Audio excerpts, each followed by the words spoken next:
500 টাকা দিয়ে বোরকা পরে আপনি লাইনে ভোটের জন্য ঘরে ঘরে যান, কিন্তু নারীদেরকে তার অধিকারের জন্য তার বিজ্ঞান চেতনায় উদ্বুদ্ধ করেন না, প্রগতিশীল চেতনায় উদ্বুদ্ধ করেন না। এটা আমরা দেখছি।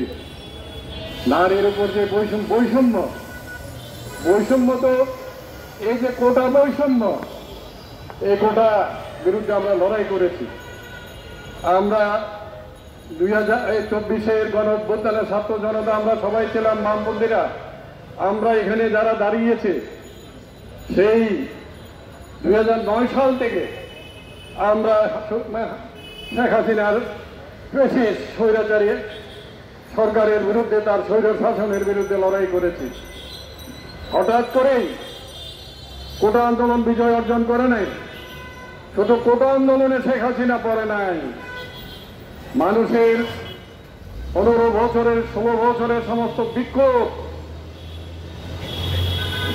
বিক্ষোভ পুঞ্জীভূত বিক্ষোভ কোটার উপর ভর করেছিল। সেই সাধারণ বিক্ষোভ কোটার উপর ভর করেছিল বলেই এই শেখ হাসিনা পড়ে গিয়েছে। যারা এই কোটা আন্দোলনের নেতৃত্বে ছিলেন তারাই শুধু সমস্ত কিছুর হোতা নিজে থেকে মনে করছেন। এটা ভুলে যান, এটা ভুলে যাওয়ার জন্য আমি বলবো। তাই বন্ধুরা আমার, আজকে কয়েকটি উল্লেখযোগ্য হত্যাকাণ্ড হয়েছে শেখ হাসিনার পিরিয়ডে। সেই টঙ্কি হত্যা, তনু হত্যা, সাগর রুনি হত্যা,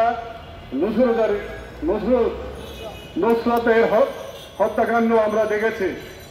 সেই আমাদের আগের পূর্ববর্তী বক্তা বলেছেন যে আমরা কি করেছি, আমরা লং মার্চ করেছি এবং মানববন্ধন করেছি এই গণভবন থেকে ফার্ম গেট পর্যন্ত আমরা রাস্তায় ছিলাম। তাই বন্ধুরা আমার, এই বিচারগুলো তো এখনো হচ্ছে না কেন? 7 মাস হয়ে গেল এই অন্তর্বর্তীকালীন সরকারের। এই বিচারগুলোতে হাত দেন না কেন? কেন দিচ্ছেন না? আমরা অবিলম্বে এই বিচারগুলোর সুরাহা দেখতে চাই, এটার সমাধান দেখতে চাই। তাই বন্ধুরা আমার, আসেন আজকে বাংলাদেশের আজকে এই নারীর বিরুদ্ধে যে ফতোয়া, যে প্রপাগান্ডা,